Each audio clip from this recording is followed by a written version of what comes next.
Hey friends, welcome back. My name is Kim. This is Kim Reads and Reviews, and this video is going to be a reading vlog. When I finished work yesterday, which was Friday, I took a look at my weekly kind of like app usage report on my phone for Instagram, and I have done 7.5 hours of scrolling Instagram, and all of that pretty well is like in the evenings and stuff like that, which is just so in part embarrassing.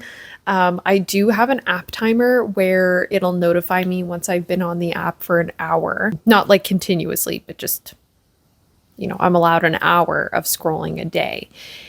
And I feel like that's even too much. Chances are I scroll across something that just like puts me in a foul mood or like gets to me in my head and everything. So anyways, I've really cut it down to only about a half an hour of Instagram time, which is silly because like I barely use Instagram for anything else. Like I'll send my fiance memes that he'll find funny or like videos that he'll find funny or that I found funny too and want to share with him. But literally, other than that, I don't really use it for anything else. Oh, and book recommendations. I follow some bookstagrammers that I really like.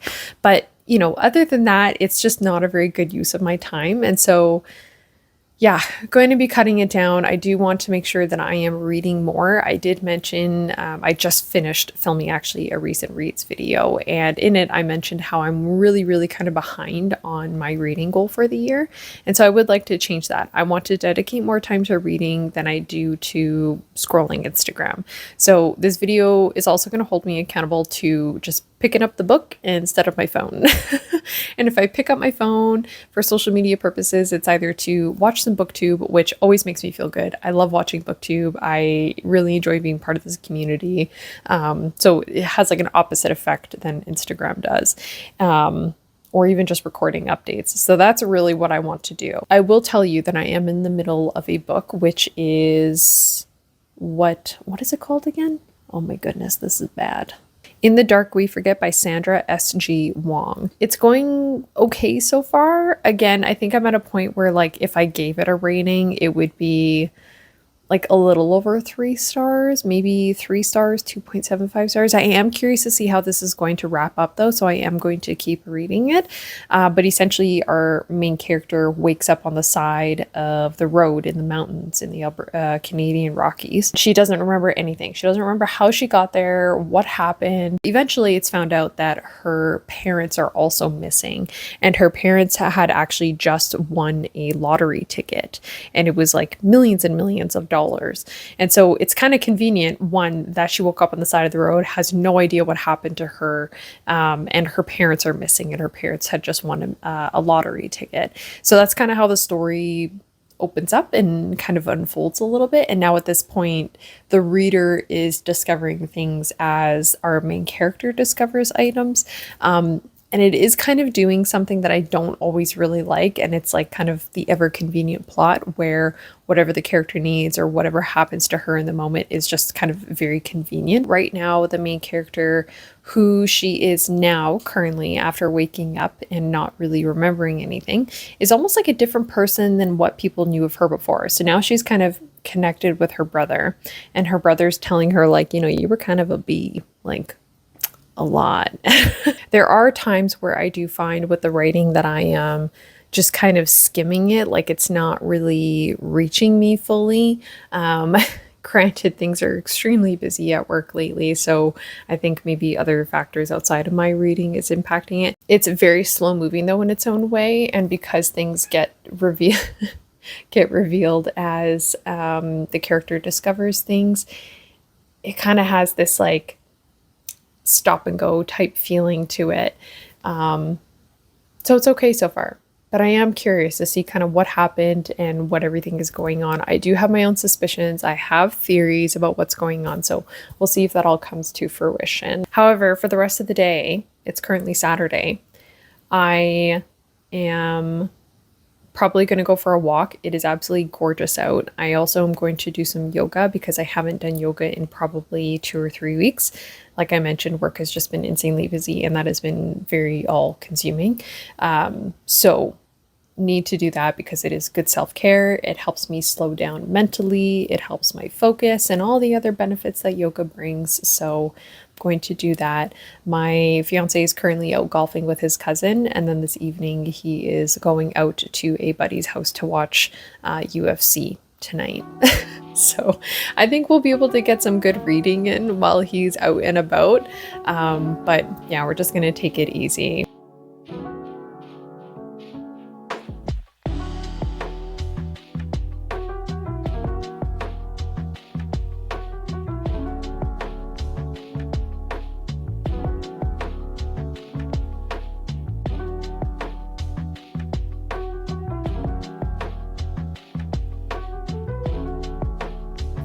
All right, hey friends. You guys tell me, should we do this? This feels a little too bright. This feels more natural. I don't know. I'm still figuring out the nighttime setup, you know, and I don't want to. Yeah, I think we'll stick with this. Yeah,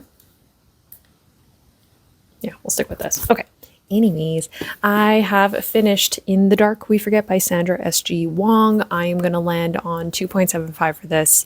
I think if you go into this expecting this to be a thriller or a very strong mystery, I think you're going to be disappointed like I was. The opening of this, you know, character wakes up on the side of the road in the Canadian Rockies. No idea how she ended up there. She's hurt. Really, the core of it is who did whatever they did to her and she ended up on the side of the road, and then also where are her parents and what happened. I don't know where to start. So the mystery aspect of this I found to be inconclusive. Like one, Rohypnol, like how did that happen? I don't think we got clear answers on that. And even in the end, the who done what they had done to her to cause her to be on the side of the road, that also was kind of like, the reveal of it was all just very lackluster. I found the mystery of this lacked a lot of meat. I couldn't really sink my teeth into anything and like dig in and like buckle in with the character. There's a lot of themes on identity in here. Obviously she wakes up, she has no idea who she is. Identity, who you think you are versus how others perceive you to be. It was very interesting because she kind of remembers herself or re-getting to know herself, and she's trying to figure out what feels right to her. And then she comes to discover that a lot of people in her life maybe didn't really like her very much. They weren't her biggest fan. She's a very strong personality. Even in the workplace, a lot of her colleagues really didn't like her very much. And so, you know, her and her brother kind of make it their mission to try and figure out obviously what happened to their parents and help her piece everything back together.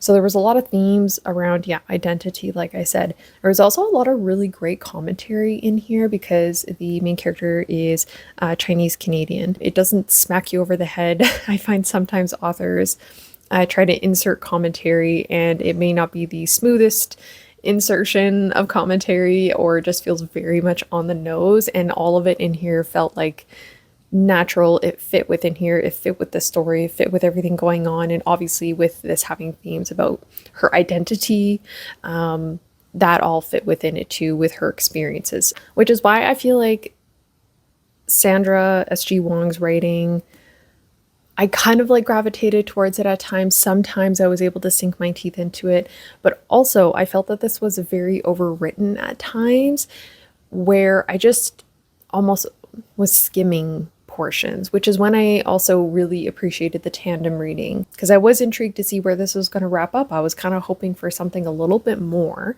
but the writing just had a lot of words to describe little tiny nuances or little minute plot progressions, like very, very, just a lot of words that it wasn't a very effective use of those words, much like me describing books. Also with like the kind of reveals throughout the story, there were times where the character's dialogue was like very stammering and like people were waiting on the edge of their seat and she'd be like, oh, I remember. And then like people are waiting like, what do you remember? And then she's like, oh, but, and then internally she has her thoughts like, oh, but this could change, or, you know, she's second guessing herself and everything. Just a lot to kind of like a lot of build up, and then eventually the reveal is just nuance, like additional nuance between the characters or to the story overall, not towards the mystery per se, but like to maybe how she is feeling in the situation. And it was like, okay. I will be giving this to a little free library, even just donating it to a thrift shop, but yeah, 2.75. I haven't really been scrolling very much, which I'm pretty happy about. On the weekend, my fiance went to watch UFC at his friend's house, and normally when I have the night to myself, I'm like watching a Netflix movie, which is totally fine. That I find that relaxing and just like turning my brain off. And or scrolling Instagram, catching up on celebrity gossip, which literally has zero impact on my life whatsoever. And I didn't do that. I literally sat on the couch and read my book the entire time, and it was very pleasant. Anyways, so that's going well so far. I went to the library and picked up a few books, which I'm pretty excited about. One of them being That's Not My Name by Lally. This is the Thrills and Chills book club pick for March, and this is a young adult thriller, and I typically don't gravitate towards young adult, but Thrills and Chills book club, they know how to pick the young adult thrillers. Okay, I think if I remember correctly, Clown in a Cornfield was one, and then also the reappearance of Rachel Price, both of which I enjoyed. So I put all my trust into the Thrills and Chills book club with YA thrillers because I just won't pick them up on my own. I just don't gravitate towards them. This was interesting because back when they announced that this was the book club pick, obviously they went over the description, and then, you know, I put it on hold in my library waiting. And then when I picked it back up, I kind of like forgot what it was about in that time. And I was reading the back the other day, and I was like, oh, what a coincidence. I feel like I could rename this vlog to Reading Books with Characters Who Have Amnesia, because this is also a book where a character wakes up, does not have a clue how she ended up where she is, again on the side of a road. So I just think it was kind of funny how that worked out. But yes, so we follow our main character. She wakes up on the side of the road, no memory of how she got there. And I think it's going to be dual perspective, potentially, because we also follow Drew, and Drew was the last person who saw Lola, and now Lola is missing, and everybody in the town thinks that Drew had something to do with it. So on Storygraph, it has an average rating of 4 stars pretty well. So I'm excited to get into it. So I'm going to start that tonight, and we'll see how it goes.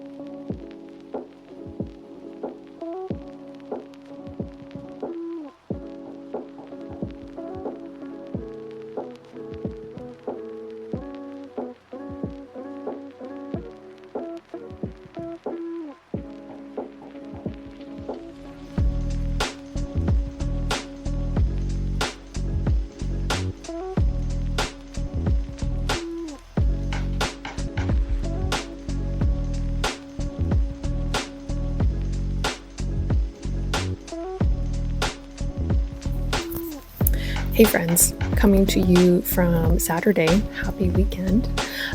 It's officially a full week since I started this reading vlog, and I have a little less than 100 pages left of That's Not My Name by Lally. This is going very well so far. I need to stop reading it and provide an update because it reads, what's the word that people always use in blurbs?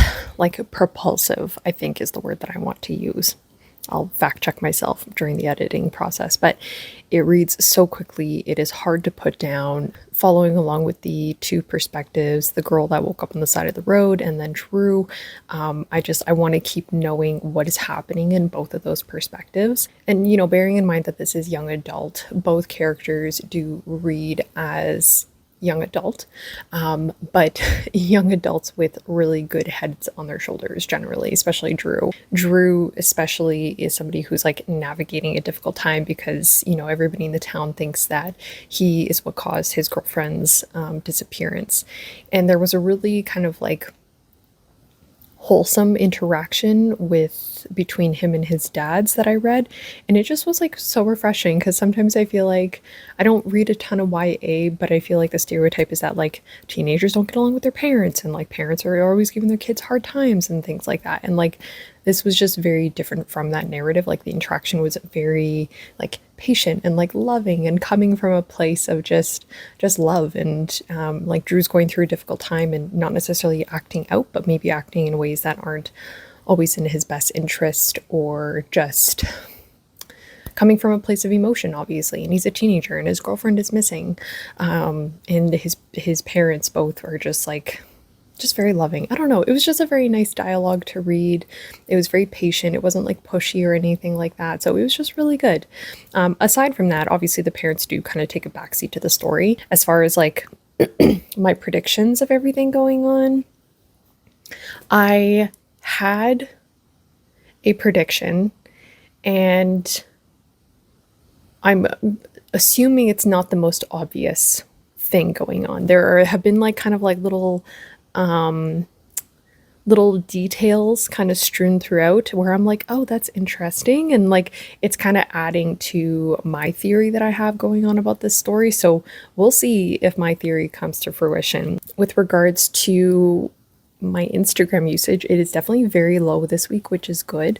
And it was interesting because my fiance and I went to brunch last weekend, and we were talking about just doom scrolling in general, because like we're all guilty of it, and how we both saw something online, and it was about how doom scrolling is really bad for your attention span, and it can actually slowly chip away at it over time.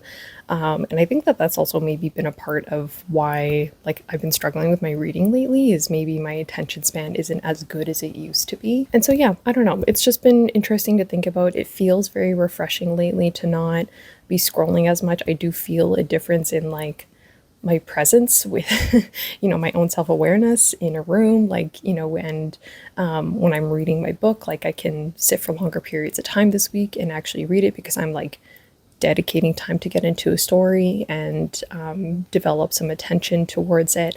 So I don't know, but I mean, it's only been like a week of this, so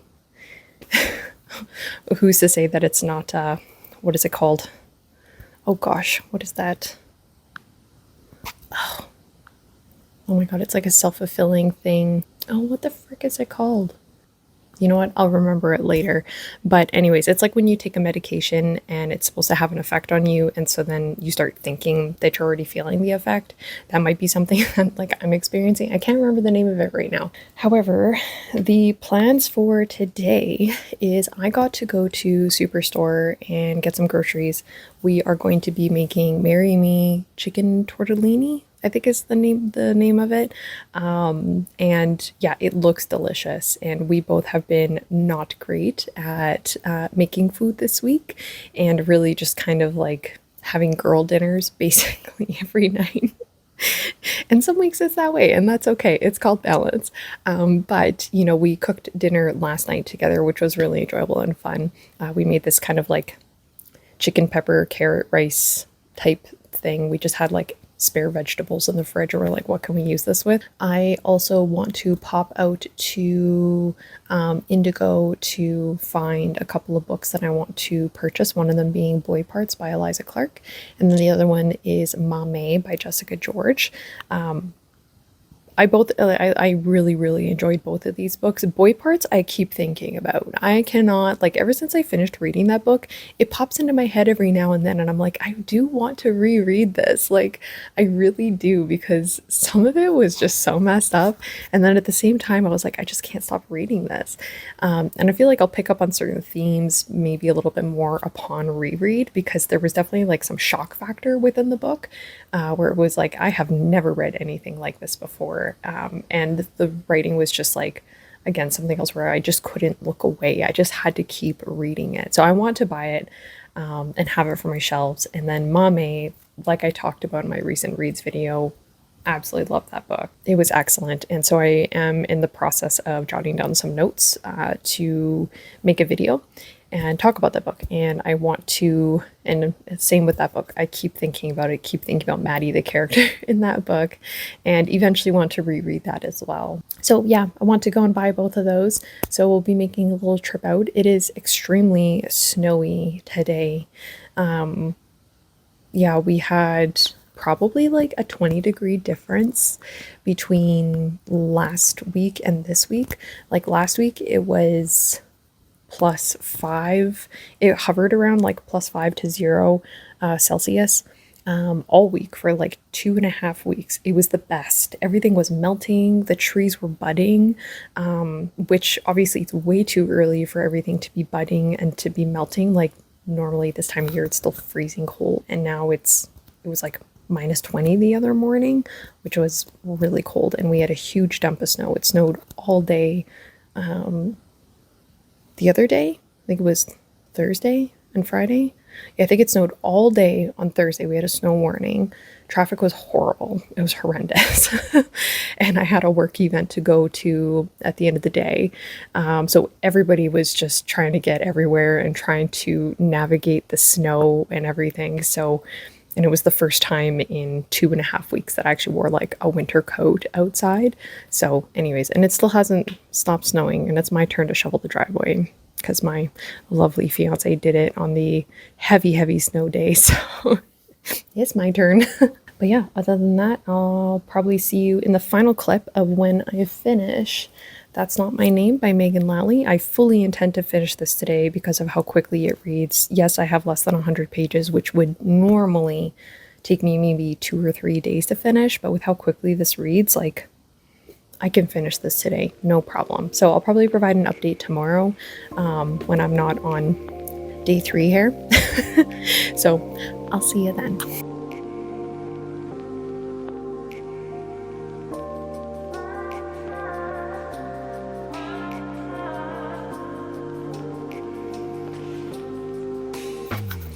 All right, I have finished That's Not My Name by Lally. I'm going to land on a 4 stars with this. This was a really good time. I was on the edge of my seat the entire time. I had a prediction, and it wasn't fully what I predicted. However, there was an aspect of it that I was able to, I don't know, guess correctly, but it didn't take away from my enjoyment of the story. And those last few chapters were so like high octane. I was just drinking my morning coffee and drinking those or reading those chapters first thing in the morning. I was just like, it was pretty intense. So I would definitely recommend this to anybody who's like in a bit of a reading slump. It was just so good. I'm so happy with how this turned out. And I'm happy that one of the books that I read this week was a 4 star. You know, the purpose of this vlog was to get my reading back on track, stop doom scrolling a little bit. I didn't want to do a swapping Instagram time with reading time because, I don't know, that just seemed like involving more data than I really wanted to. And I just wanted to develop some self-awareness around my Instagram usage. And I was able to do that. And I completed 2 books this week. So I'm fairly pleased with the results of this. Granted, this one was extremely fast-paced, and it was young adult, so I think it's written a little bit differently where it does read a little bit quicker. But, you know, I think now that I've kind of consciously aware and catching myself a lot quicker with my Instagram usage, it feels weird now to be on Instagram for a longer duration than like, I don't know, just the occasional 5 minutes or whatever like that. Like I'll feel guilty. I'll catch myself and I'm like, oh, I should be doing something else right now rather than comfortably staying on the app and just literally wasting time. I think that there's definitely something to be said about how doom scrolling affects like our attention spans.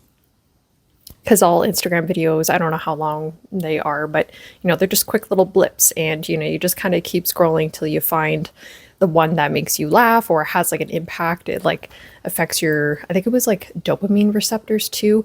Anyways, I've not any scientific research done or anything like that, but like it is a conversation I think you can find online or people talking about how social media and scrolling is just really bad for your mental health.